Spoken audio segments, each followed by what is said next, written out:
JSSC ने प्रतियोगी परीक्षाओं का कैलेंडर किया जारी।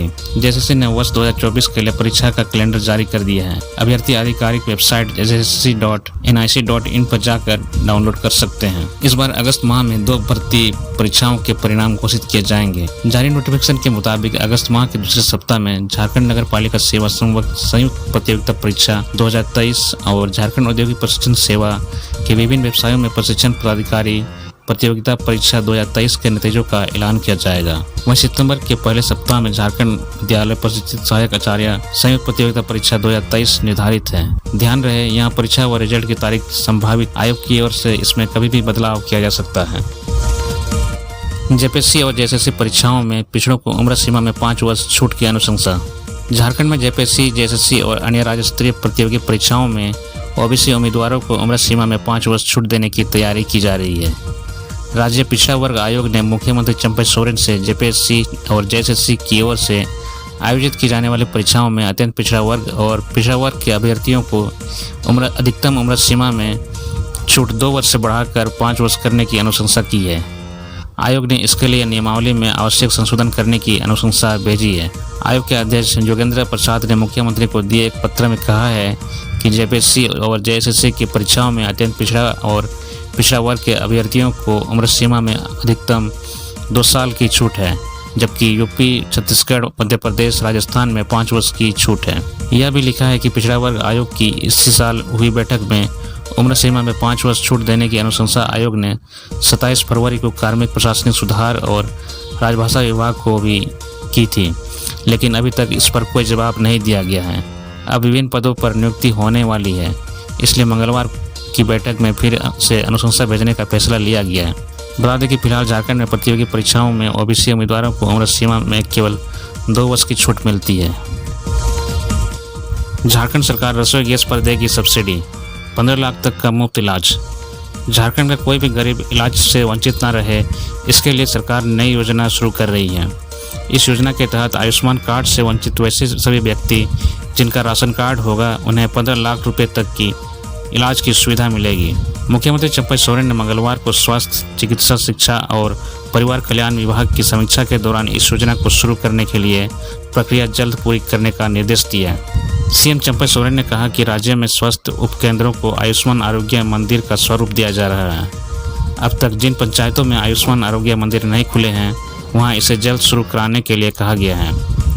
इसमें उन पंचायतों को प्राथमिकता दें जो दूरस्थ गाँवों में हैं। सीएम ने कहा कि अस्पतालों में एक ही भवन में ओपीडी और चिकित्सा जांच की सुविधा हो, डायलिसिस यूनिटों की संख्या में बढ़ोतरी की जाए, साथ ही अस्पतालों के भवन दुरुस्त हों। रांची सदर अस्पताल में एमआरआई मशीन की उपलब्धता सुनिश्चित की जाएगी। चंपई सोरेन सरकार अब राज्य में रसोई गैस सब्सिडी योजना की शुरुआत करेगी। सीएम चंपई सोरेन ने अधिकारियों को प्रस्तावित योजना के लाभुकों के चयन का मानक जल्द तय करने का निर्देश दिया है। मुख्यमंत्री मंगलवार को मंत्रालय में खाद्य, सार्वजनिक वितरण एवं उपभोक्ता मामले विभाग द्वारा संचालित कल्याणकारी योजनाओं की समीक्षा कर रहे थे।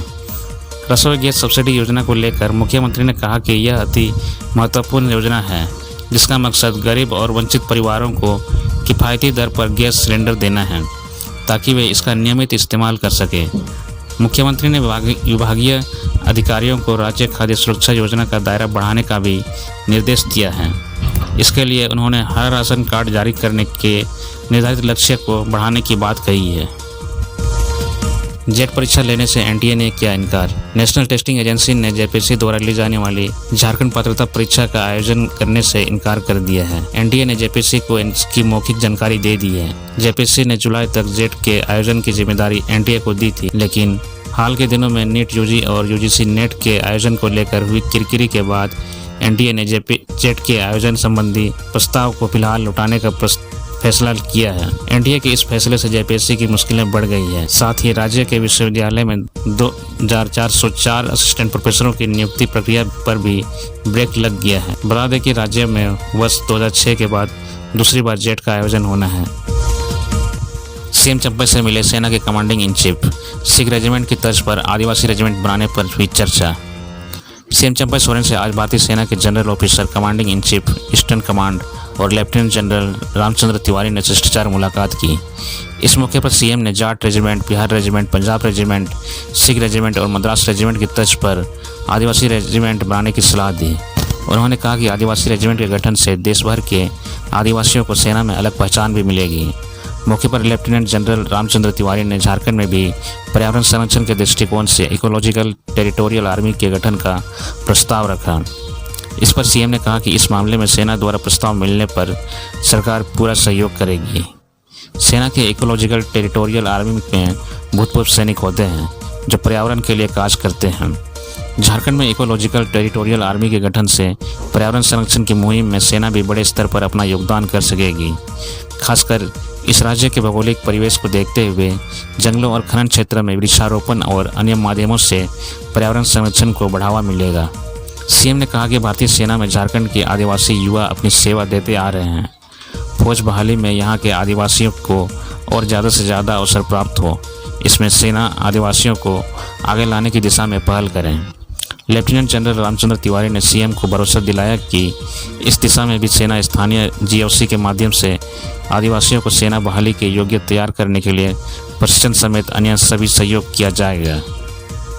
लेफ्टिनेंट जनरल रामचंद्र तिवारी ने डूरंड कप फुटबॉल प्रतियोगिता के आयोजन में राज्य सरकार द्वारा किए जा रहे सहयोग के लिए सीएम का आभार जताया। उन्होंने बताया कि डूरंड कप एशिया की सबसे पुरानी और विश्व की दूसरी सबसे पुरानी फुटबॉल प्रतियोगिता है। इस बार जमशेदपुर की मेजबानी में इस प्रतियोगिता का आयोजन होना है, जिसमें राज्य सरकार हर स्तर पर सहयोग कर रही है। इस मौके पर सीएम के अपर मुख्य सचिव Avinash Kumar, lieutenant general Rajendra Puri, CM के सचिव Arva Rajkamal, major general Paramvir Singh Dagar, colonel VS Adkar और मेजर जनरल एमपी सिंह मौजूद थे। अब ऑनलाइन होगा जेपीएससी उत्तर पुस्तिका का मूल्यांकन। झारखंड लोक सेवा आयोग ने सिविल सेवा की उत्तर पुस्तिका के मूल्यांकन में बड़ा बदलाव किया है। 11वीं, 12वीं व 13वीं सिविल सेवा मुख्य परीक्षा की उत्तर पुस्तिकाओं का मूल्यांकन पहली बार ऑनलाइन होगा। मूल्यांकन कार्य के लिए देश भर के प्रमुख विश्वविद्यालयों में से 155 विषय विशेषज्ञों को मूल्यांकन कार्य का जिम्मा दिया गया है। ऑनलाइन व्यवस्था को प्रभावी और मजबूत बनाने के लिए आयोग ने 100 कंप्यूटर का अपना लैब भी तैयार कर लिया है। जानकारी के अनुसार सिविल सेवा मुख्य परीक्षा के बाद इंटरव्यू तथा रिजल्ट प्रकाशन में हो रहे विलंब को देखते हुए आयोग के अध्यक्ष डॉक्टर मेरी नीलिमा क्रिकेटा ने पहली बार इसमें बड़ा बदलाव किया है। इस मूल्यांकन कार्य की पूरी मॉनिटरिंग खुद अध्यक्ष डैशबोर्ड के माध्यम से करेंगी। मूल्यांकन से पूर्व सभी उत्तर पुस्तिकाओं को सावधानीपूर्वक स्कैन कर कंप्यूटर पर अपलोड कर दिया जाएगा। इसके बाद बारीकी से मूल्यांकन कर अंक दिए जाएंगे। इससे पारदर्शिता भी आएगी। आयोग ने जुलाई तक इंटरव्यू तथा रिजल्ट प्रकाशित करने का लक्ष्य रखा है। मूल्यांकन कार्य में गोपनीयता बरकरार रखने तथा गड़बड़ी की किसी प्रकार की संभावना को रोकने के लिए आयोग इस बार सभी उत्तर पुस्तिकाओं की कोडिंग करेगा। इससे परीक्षक को उत्तर पुस्तिका में नाम या रोल नंबर के संबंध में किसी प्रकार की जानकारी नहीं मिलेगी। 200 अंकों के पेपर में जनरल स्टडीज़, एनवायरनमेंट व टेक्नोलॉजी डेवलपमेंट की उत्तर पुस्तिका का मूल्यांकन अलग अलग विषय के विशेषज्ञ करेंगे। कुल 5 सेक्शन के लिए परीक्षक द्वारा एक विषय का मूल्यांकन करने के बाद अगले विषय का मूल्यांकन के लिए स्वतः उत्तर पुस्तिका अगले विषय विशेषज्ञ के पास चली जाएगी। पूर्व में उक्त पेपर के मूल्यांकन के लिए अलग अलग विषय विशेषज्ञ के पास बंडल में उत्तर पुस्तिका भेजी जाती थी। कई विषय के विशेषज्ञ की कमी रहने के कारण फिर मूल्यांकन में देरी करने से रिजल्ट प्रभावित होता था। 11वीं, 12वीं व 13वीं जेपीएससी सिविल सेवा मुख्य परीक्षा 24 जून को समाप्त हो गई। इसके लिए रांची में 342 परीक्षा केंद्र बनाए गए थे। परीक्षा में 7011 अभ्यर्थियों को एडमिट कार्ड जारी किया गया था, लेकिन परीक्षा में 80% अभ्यर्थी शामिल हुए। झारखंड में मानसून का असर, वज्रपात की आशंका। झारखंड में बुधवार को गरज के साथ बारिश के आसार हैं। मौसम विभाग की माने तो रांची, रामगढ़, लोहरदगा, पाकुड़, साहेबगंज, दुमका व गोड्डा जिले के कुछ भागों में गरज के साथ बारिश की संभावना है। इस दौरान वज्रपात की भी आशंका है। 28 जून से कुछ स्थानों पर भारी बारिश हो सकती है। फिलहाल राज्य में मानसून की स्थिति कमजोर है। झारखंड के कुछ स्थानों पर 26 और 27 जून को हल्के से मध्यम दर्जे में की बारिश की संभावना है। 28 और 29 जून को बारिश में थोड़ी वृद्धि भी देखी जा सकती है। मौसम वैज्ञानिक अभिषेक आनंद ने जानकारी दी है कि झारखंड में मानसून अभी पूरी तरह नहीं फैल सका है। 18 जून के बाद मानसून का असर दिखने लगेगा। कोडरमा में ठनका गिरने से एक ही परिवार के 2 बच्चों की मौत। कोडरमा के तिलैया थाना क्षेत्र अंतर्गत तिलैया बस्ती के पास स्थित गौतम बुद्ध नगर में बुधवार को वज्रपात की घटना में 2 बच्चों की मौत हो गई। मृतकों की पहचान 14 वर्षीय उमेश कुमार पिता गाजीदास व 9 वर्षीय आयुष कुमार पिता राजू दास के रूप में हुई है। दोनों आपस में चचेरा भाई हैं। जानकारी के अनुसार बुधवार दोपहर अचानक हुई बारिश के साथ वज्रपात की घटना घटी। प्रत्यक्षदर्शियों के अनुसार बारिश के दौरान दोनों बच्चे पास के पेड़ के नीचे खड़ी बकरी लाने गए थे। अचानक बारिश आने से दोनों बच्चे पेड़ के नीचे ही रुक गए। इसी दौरान पेड़ पर बिजली गिरी, जिससे दोनों बच्चे और बकरी की मौके पर ही मौत हो गई। इस घटना से पूरे क्षेत्र में शोक की लहर है। स्थानीय लोग बच्चों की मौत पर शोक व्यक्त करने के लिए घटनास्थल पर एकत्र हुए और मृतक के परिजनों को ढाढ़स बंधाया। स्थानीय लोगों ने प्रशासन से पीड़ित परिवारों के लिए मुआवजा की मांग की है। गिरिडीह पुलिस की बड़ी कार्रवाई, 15 लाख के अवैध लॉटरी टिकट के साथ 5 गिरफ्तार। गिरिडीह पुलिस ने अवैध लॉटरी का टिकट बेचने वाले धंधेबाजों के खिलाफ बड़ी कार्रवाई की है। एसपी दीपक कुमार शर्मा को मिली गुप्त सूचना के आधार पर नगर थाना प्रभारी शैलेश प्रसाद और मुफस्सिल थाना प्रभारी श्याम किशोर प्रसाद के नेतृत्व में टीम ने नगर थाना क्षेत्र के पंजाबी मोहल्ले के एक मकान में छापेमारी की। पुलिस ने 15 लाख रुपए के अवैध लॉटरी टिकट जब्त करते हुए 5 युवकों को गिरफ्तार किया है। एसपी दीपक कुमार शर्मा ने बुधवार को अपने कार्यालय में प्रेस वार्ता में यह जानकारी दी है।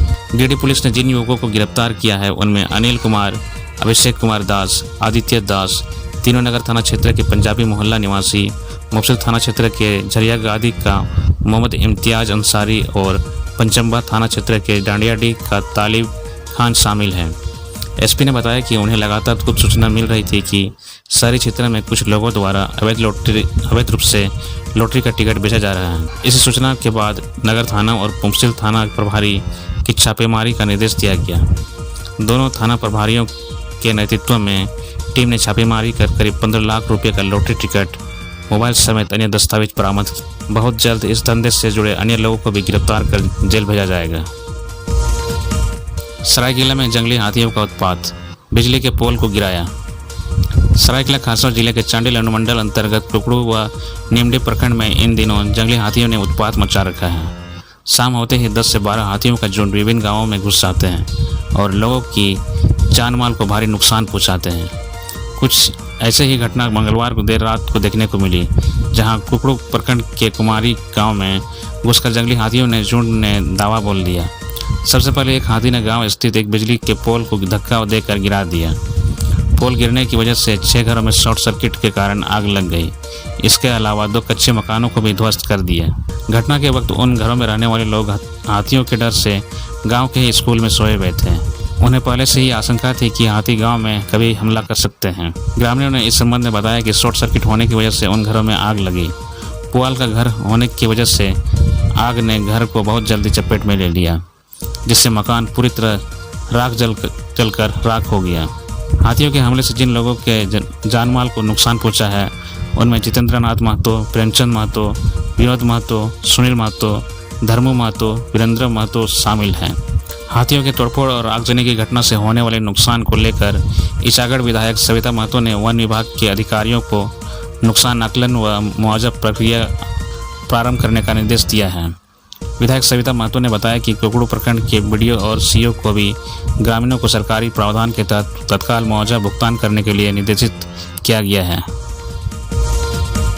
बोलेरो की छत पर तहखाना बनाकर शराब की तस्करी। हजारीबाग में शराब तस्कर पुलिस से बचने के लिए तरह तरह के तरीके अपना रहे हैं। बुधवार की सुबह चौरदाहा चेक पोस्ट पर बोलेरो की छत पर तहखाना बनाकर रखी गई शराब की खेप एक तस्कर को पकड़ा गया। गिरफ्तार में आए तस्कर मनोरंजन यादव पिता शिवालक यादव नालंदा बिहार को गिरफ्तार कर जेल भेज दिया गया है। घटना की जानकारी देते हुए थाना प्रभारी दीपक सिंह ने बताया कि बोलेरो वाहन से भारी मात्रा में शराब बिहार की ओर ले जाने की गुप्त सूचना मिली थी। चौरदाहा चेक पोस्ट पर बैरिकेडिंग लगाकर सुबह करीब 3 बजे उक्त वक्त वाहन को रोका गया। पुलिस बल को देखकर चालक वाहन रोककर भागने का प्रयास किया, जिससे सुरक्षा बलों ने खदेड़कर पकड़ लिया। चालक से कड़ाई से पूछताछ के बाद वाहन की तलाशी लेने पर वाहन के ऊपर बनाए गए बॉक्स में छिपाकर रखे गए अलग अलग कंपनी के अंग्रेजी शराब के कुल 16 पेटी, जिसमें कुल 384 बोतल शराब की विभिन्न ब्रांड की बोतलें शराब से भरी बरामद हुई। थाना प्रभारी ने कहा कि मामले की जाँच की जा रही है। तस्करी में सम्मिलित अन्य आरोपियों के विरुद्ध कानूनी कार्रवाई होगी। छापेमारी दल में एसआई नीलेश रंजन, बिंदेश्वर महतो व पुलिस जवान शामिल थे। कमलेश को ईडी का सम्मन, 28 को हाजिर होने का निर्देश। प्रवर्तन निदेशालय ने जमीन कारोबारी कमलेश सिंह को समन जारी किया है। ईडी ने पूछताछ के लिए उसे 28 जून को दिन के 11 बजे रांची स्थित क्षेत्रीय कार्यालय में हाजिर होने का निर्देश दिया है। इससे पहले भी उसे समन जारी किया गया था, लेकिन वह पूछताछ के लिए हाजिर नहीं हुआ। बार बार समन जारी होने के बावजूद हाजिर नहीं होने की वजह से ईडी ने 21 जून को उसके घर पर छापा मारा। छापेमारी के दौरान 1 करोड़ रुपए, नकद, राइफल की 100 गोलियां और जमीन की खरीद बिक्री से संबंधित दस्तावेज जब्त किए गए थे। ईडी के अनुरोध पर कांके थाने में कमलेश सिंह के खिलाफ आर्म्स एक्ट के तहत प्राथमिकी दर्ज की गई है। ताइक्वांडो के नेशनल गेम में झारखंड पुलिस के प्रवीण अख्तर को तीसरा स्थान। ताइक्वांडो के नेशनल गेम में झारखंड पुलिस के जवान प्रवीण अख्तर को तीसरा स्थान प्राप्त हुआ। बता दें कि अख्तर का पांव टूट चुका है, लेकिन उन्होंने कभी अपने हौसले को पस्त नहीं होने दिया। वे लगातार अभ्यास करते रहे और अंततः नेशनल गेम में उन्होंने बेहतरीन प्रदर्शन करते हुए तीसरा स्थान हासिल किया। प्रतियोगिता का आयोजन असम पुलिस की ओर से किया गया था। बता दें कि ताइक्वांडो के नेशनल गेम में राजस्थान में आयोजित किया गया था। इसमें झारखंड पुलिस के जवान प्रवीण अख्तर ने तीसरा स्थान प्राप्त कर झारखंड राज्य का नाम रोशन किया है। प्रवीण अख्तर वर्तमान में जमशेदपुर जिला बल में आरक्षी के पद पर पदस्थापित हैं। कुछ दिनों पहले एक दुर्घटना में उनका पांव टूट गया था, फिर भी उन्होंने अपनी हिम्मत और अपनी कला के बल पर झारखंड पुलिस ही नहीं बल्कि झारखंड का नाम देश स्तर पर ले जाने का काम किया है। गौरतलब है कि इस प्रतियोगिता में यूपी पुलिस ने प्रथम स्थान और असम राइफल ने दूसरा स्थान प्राप्त किया है। झारखंड पुलिस की ओर से प्रवीण अख्तर को इसके लिए हार्दिक बधाई और ढेर सारी शुभकामनाएं दी गई है। 169वें हूल दिवस के मौके पर भोगनाडीह के लिए निकली पदयात्रा। दुमका में 169वें हूल दिवस के मौके पर 5 दिवसीय पदयात्रा की शुरुआत सिधो कानू चौक दुमका से बुधवार को किया गया। पदयात्रा दुमका से रवाना होकर साहिबगंज जिला के बरहेट स्थित भोगनाडीह 30 जून को पहुंचेगी। पदयात्रा गोटा भारत सिधो कानू हूल वैसी एवं उनके सहयोगी संस्थाएं न्यू केयर हॉस्पिटल दुमका, अनुसूचित जाति जनजाति सुरक्षा समिति दुमका, प्रेम संस्था काटीकुंड, होली फेथ चंद्रपुरा काटीकुंड के संयुक्त तत्वाधान में निकाला गया। कार्यक्रम के दौरान सबसे पहले बड़ा बांध स्थित सिधो कानू की प्रतिमा पर अतिथियों एवं पदयात्रियों द्वारा माल्यार्पण किया गया। कार्यक्रम का संचालन वैसी के सदस्य सुलेमान मरांडी ने किया।